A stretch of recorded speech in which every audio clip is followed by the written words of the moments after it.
যদি পেশাবের রাস্তা দিয়ে সামান্য কিছু বের হয় এবং সেটি গায়ে এবং কাপড়ে লেগে শুকিয়ে যায়, সেখানে ধৌত করা কি আবশ্যক? যে নাসুন্নাহ ফাউন্ডেশন সবার জন্য কোরবানির প্রজেক্টে দান করতে চাই, কিন্তু আমার গরুর 1 ভাগ বা একটা ছাগলের টাকা দান করার সামর্থ্য নেই, আমি কি 500 বা 1000 টাকা প্রজেক্টে দিতে পারবো? ভাগে কোরবানি করলে সবাইকে কি টাকা সমপরিমাণ দিতে হবে, নাকি কেউ কম বা কেউ বেশি করে দিলে কোরবানি হবে? আমরা সচরাচর কথায় বলে থাকি, আল্লাহই তো মানুষের মন ভরাতে পারে না, মানুষ কিভাবে মানুষের মন ভরাতে পারবে?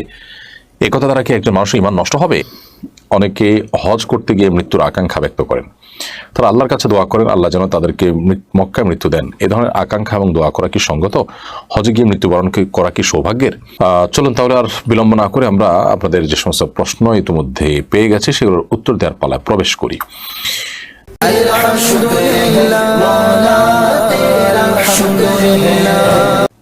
আমি দেখতে পাচ্ছি ফরিদ কবির আপনি লিখেছেন, অনেকে হজ করতে গিয়ে মৃত্যুর আকাঙ্ক্ষা ব্যক্ত করেন, তারা আল্লাহর কাছে দোয়া করেন আল্লাহ যেন তাদেরকে মক্কায় মৃত্যু দেন। এ ধরনের আকাঙ্ক্ষা এবং দোয়া করা কি সঙ্গত?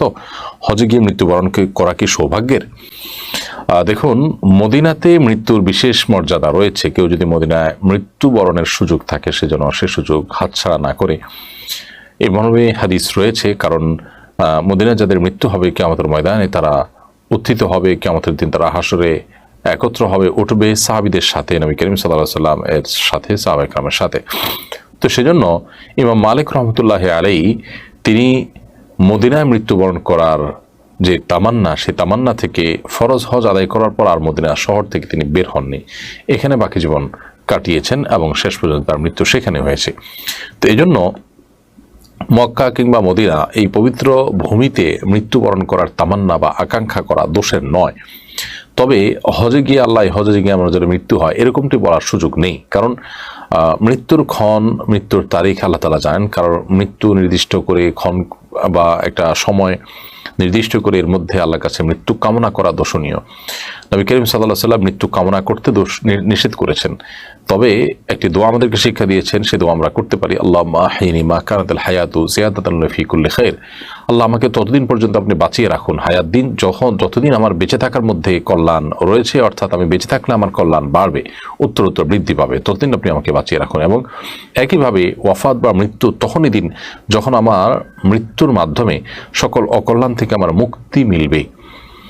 তো এইভাবে দোয়া করা যেতে পারে, কিন্তু মৃত্যু চাওয়া যে আমার এই সফরে যেন মৃত্যু হয়, হজ সফর থেকে যেন আমার ফিরে না আসি, এই সফরে যেন আমার মৃত্যু হয়, এরকমটি বলার সুযোগ নেই। হ্যাঁ, মক্কা মদিনা আমার মৃত্যু হোক, সেটা তামান্না হতেই পারে, সেটা এই সফরে হতে পারে, অন্য কোনো সময় হতে পারে, আমার হায়াত যখন শেষ হবে আমি যেন তখন মক্কায় থাকি, এই তামান্না বা এই আকাঙ্ক্ষা আল্লাহর কাছে লালন করা যেতেই পারে। আশিক মণ্ডল লিখেছেন, যদি পেশাবের রাস্তা দিয়ে সামান্য কিছু বের হয় এবং সেটি গায়ে এবং কাপড়ে লেগে শুকিয়ে যায়, সেখানে ধৌত করা কি আবশ্যক? পেশাবের রাস্তা দিয়ে যদি পেশাবের সামান্য ছিটা বা অন্য কোনো কিছু বের হয় এবং গায়ে এবং কাপড়ে লেগে যায়, তাহলে যে জায়গা লেগেছে সেটি পবিত্র করতে হবে। আর যদি লাগার যাওয়ার পর সেটা শুকিয়ে যায়, তাহলে তারপরও যে জায়গা লেগেছে আমি যদি এটা চিহ্নিত করতে পারি, জায়গাকে ধুয়ে ফেলবো। আর যদি চিহ্নিত করা না যায়, হারিয়ে যায়, তাহলে সেটা পরিমাণে যদি অনেক কম হয় না ধুলেও চলবে, নামাজ পড়া যাবে। আর যদি পরিমাণে বেশি হয় তাহলে সেটি ধোয়া দরকার, ধুতে হবে। এখন পরিমাণে বেশি কম বলতে ধরুন 1 টাকার যে কয়েন আছে, 1 টাকার যে কয়েন আছে, কয়েন সমপরিমাণ বা একটু কম, 1 দিরহাম যেটা হাতের তালুতে যেটুকু জায়গা আছে, আনুমানিক 1 টাকার কয়েনই বলতে পারে, 1 টাকা বা 2 টাকার কয়েন যে এখন যেটা পাওয়া যায়, এই 2 টাকার কয়েনের সমপরিমাণ যদি হয় তাহলে সেটা ধৌত করা আবশ্যক হবে। আর যদি তার কম হয় তাহলে সেক্ষেত্রে সেটা ধোয়াটা উত্তম, আর না ধুলেও নামাজ হয়ে যাবে। এরপর HM সাইফুল ইসলাম লিখেছেন, মসজিদের মেহরাব বাদ দিয়ে ইমাম কাতারে ও মুসল্লিরা দ্বিতীয় কাতার থেকে দাঁড়াতে পারবে কিনা? এক্ষেত্রে প্রথম কাতার কোনটা ধর্তব্য হবে?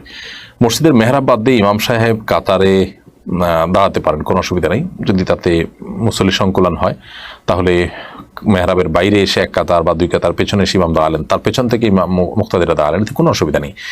এবং এতে ইমাম সাহেব যেখানে দাঁড়িয়েছেন তার পেছনে যে কাতারটা, ওইটাই প্রথম কাতার হিসাবে ধর্তব্য হবে। প্রথম কাতারে নামাজ পড়ার যে ফজিলত বা মর্যাদা রয়েছে সেই কাতারে পড়লেই হবে।